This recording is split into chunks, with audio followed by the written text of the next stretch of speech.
लगभग 85,000 मरीजों का हम लोग इसमें निःशुल्क इलाज करवा चुके हैं। इसमें निःशुल्क दवाइयाँ वितरित की हैं। 10,000 के करीब ऑपरेशन हुए हैं। शिक्षा के अभाव में कहीं ना कहीं बार देखने में आता है कि ये अंधविश्वासों में घिरे रहते हैं, जादू टोने के उसमें रहते हैं। मेरी उनकी आस्था पे कोई प्रश्न नहीं है। झाड़ फूक में आपकी जहाँ आस्था हम उस पर प्रश्न नहीं करेंगे ना, हम रोकेंगे। लेकिन पहले आप डॉक्टर के पास जाएं, दवाइयाँ लें, इलाज करवाएं, फिर आपको जो करना है वो उस हिसाब से करें। छिंदवाड़े की जनता ने अपने बेटे को, भाई को आशीर्वाद दिया, तो मेरी जिम्मेदारी थी कि उनके स्वास्थ्य की चिंता मैं करूं और हमारे जिले में एक भी व्यक्ति ऐसा ना बचे जिनको स्वास्थ्य सुविधा ना मिल पा रही हो। आम आदमी के स्वास्थ्य की चिंता करना अक्सर सरकारों का रोल रहा है, लेकिन किसी जनप्रतिनिधि ने यदि लगातार 100 दिनों तक शिविर लगाकर हजारों लोगों की सेवा करने का अगर संकल्प लिया है तो वो छिंदवाड़ा के सांसद हैं विवेक बंटी साहू, जिन्होंने प्रधानमंत्री नरेंद्र मोदी जी के जन्म दिवस से यह शिविर शुरू किया है और पंडित अटल बिहारी वाजपेयी भारत रत्न के जन्मदिन पर इसका समापन करने जा रहे हैं। हमारे साथ सांसद विवेक बंटी साहू है। बंटी भैया, आपने सेवा प्रकल्प का संकल्प लिया, ये संकल्प आखिरकार आया कैसे और क्यों आप सेवा के इस क्षेत्र को स्वास्थ्य के माध्यम से आम जन के लिए करने जा रहे हैं? हमारे देश के यशस्वी प्रधानमंत्री नरेंद्र मोदी जी और हमारे मध्य प्रदेश के यशस्वी मुख्यमंत्री डॉक्टर मोहन यादव जी की मंशा है कि अंतिम पंक्ति में खड़े अंतिम व्यक्ति, दूरस्थ ग्रामों के लोगों को अच्छी स्वास्थ्य सुविधाएं मिले। छिंदवाड़ा पांडुना जिले की जनता ने मुझे आशीर्वाद दिया, अपने सांसद के रूप में चुना, तो मेरी जिम्मेदारी है कि प्रधानमंत्री जी और हमारे मुख्यमंत्री जी के कदमों को आगे बढ़ाते हुए, उनके निर्देशों को आगे बढ़ाते हुए मैं गाँवों में पहुँच करके स्वास्थ्य सुविधा दिलवाऊँ। हमने बहुत दिनों से सोच रहे थे कि ग्रामीण क्षेत्रों में अच्छी स्वास्थ्य सुविधाएं कैसे दिलवा सकते हैं। अवसर आया हमारे देश के यशस्वी प्रधानमंत्री नरेंद्र मोदी जी के जन्मदिन का, तो हमने यह संकल्प लिया कि 100 दिन सेवा, 100 दिन संकल्प और 100 दिन विश्वास के। हमने प्रधानमंत्री जी के जन्मदिन से यह शुरुआत करी और आज इसका समापन हुआ है 100वें स्वास्थ्य शिविर के रूप में। लगभग 85,000 मरीजों का हम लोग इसमें निःशुल्क इलाज करवा चुके हैं। इसमें निःशुल्क दवाइयाँ वितरित की हैं। 10,000 के करीब ऑपरेशन हुए हैं। लगभग 150 से ज़्यादा बच्चों के हार्ट के, जो दिल में छेद रहता है, उसके ऑपरेशन हो चुके हैं। लगभग 200 बच्चों के कटे फटे होंठ का ऑपरेशन करवा चुके हैं। बहुत सारे ऐसे लोग हैं जिनकी आंखों की बिल्कुल रोशनी चली गई थी, तो लगभग 14 लोग हैं जिनकी आंखों की रोशनियां वापस दिलवाने का काम किए। लगभग 1500 बुजुर्गों का मोतियाबिंद का ऑपरेशन करवाए हैं। इसी तरीके से कैंसर के पेशेंट, हार्ट के पेशेंट, किडनी के, लीवर के लगभग 1,500 के करीब हैं। तो प्रधानमंत्री जी की मंशा, मुख्यमंत्री जी के विचारों से प्रेरित होकर के शिविर प्रारंभ हुए और एक बड़ी संख्या में लोगों को इलाज करवाने का काम हमारे द्वारा किया गया। आदिवासी अंचल हो चाहे दूरस्थ अंचल हो, शिविरों के माध्यम से आप खुद गए हैं, खुद आपने देखा है कि किस तरह से लोग परेशान हैं, वो अनुभव कैसा रहा? आज प्रधानमंत्री जी और मुख्यमंत्री जी इतनी स्वास्थ्य सुविधाएं दे रहे हैं, लेकिन कहीं ना कहीं कुछ ना कुछ चूक हो जाती है और उस चूक को हम पूरा कैसे कर सकते हैं।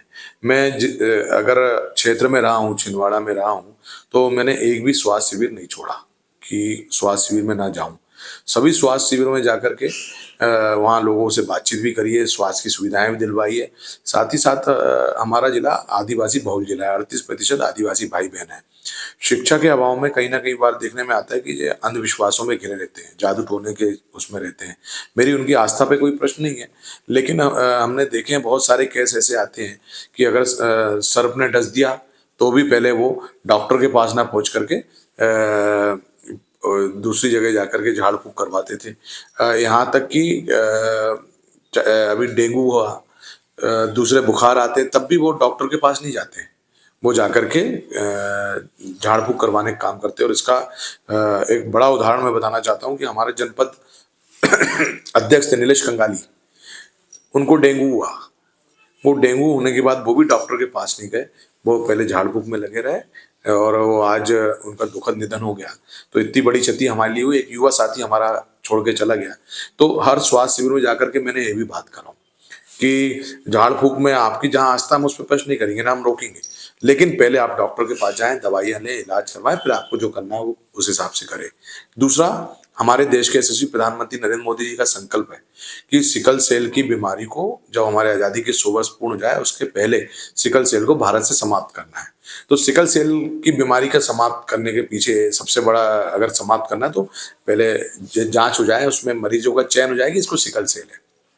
फिर जाकर के हमने जन जागरण का काम किया है कि शादी में जब होती है बेटे बेटियों की हम कुंडली मिलाते हैं, कुंडली मिलाने के साथ साथ एक बार ब्लड टेस्ट भी करवा लें। तो जिस एक सामाजिक उद्देश्य है सारे कार्य हमारे द्वारा किए गए। मैं माननीय मुख्यमंत्री जी, आपके माध्यम से मुख्यमंत्री जी का धन्यवाद देना चाहता हूँ। जब हमने ग्रामीण क्षेत्रों में जाकर के देखे और कि ऐसी अभाव है स्वास्थ्य की सुविधाओं की, तो हमने माननीय मुख्यमंत्री जी से मांग किए। मुख्यमंत्री जी ने बड़ा दिल करके छिंदवाड़ा पांडुना मेरा संसदीय क्षेत्र में 82 प्राथमिक स्वास्थ्य केंद्र, उप स्वास्थ्य केंद्र की घोषणा कर दी है और उनके काम भी स्टार्ट हो गए। अब हमारे गांवों में भी अच्छी स्वास्थ्य सुविधाएं मिलेगी। आपके जो कैंप लग रहे थे, बच्चों की बीमारियों के बड़ी शिकायतें आई, बहुत बच्चे ऐसे जिनके हृदय में छेद है, वो कैसे उन्मूलन होगा? उनके हम लोग ऑपरेशन करवा रहे हैं जी। चाहे रायपुर भेजना, रायपुर हम लोग भेजते हैं, भोपाल भेजते हैं, कुछ पेशेंट को हमने दिल्ली भेजा है। तो जहाँ एक अच्छे डॉक्टर्स की टीम हम लोगों ने एक टीम बनाई, उसके माध्यम से जहाँ जैसे मरीज मिलते हैं और उनका उपचार कहाँ हो सकता है वहाँ भेज करके उनका निःशुल्क ऑपरेशन करवाने का काम किया है। छिंदवाड़ा जैसा जिला है, लगभग 25 से 26 लाख लोग रहते हैं।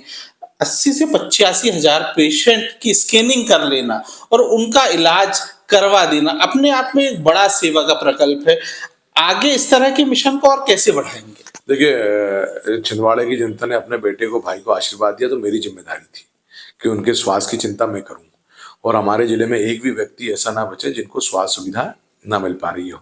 यही मेरा उद्देश्य था। दूसरा, मुझे लगता नहीं देश में ऐसा कहीं कुछ चला होगा कि लगातार बगैर रुके कोई 100 दिवसीय स्वास्थ्य शिविर आयोजित हुए होंगे। तो हम लोग सबने, छिंदवाड़ा पांडुना के लोगों ने मिलकर के इतिहास रचा है और यह क्रम निरंतर चलता रहेगा। स्वास्थ्य की सुविधा मेरे इसमें प्राथमिक है कि लोगों को अच्छी स्वास्थ्य की सुविधाएं मिले। इसको अभी 100 स्वास्थ्य शिविरों के माध्यम से किया है, जितनी स्कैनिंग हुई है, जितने लोगों के डाटा कलेक्ट हुए, उनको अच्छा इलाज, उनको सुविधाएं हो जाए, उसके बाद फिर हम लोग और कुछ प्लान करके उसको भी आगे बढ़ाएंगे। ये थे हमारे साथ सांसद छिंदवाड़ा। सीधी बात है, गरीब कैसे अपने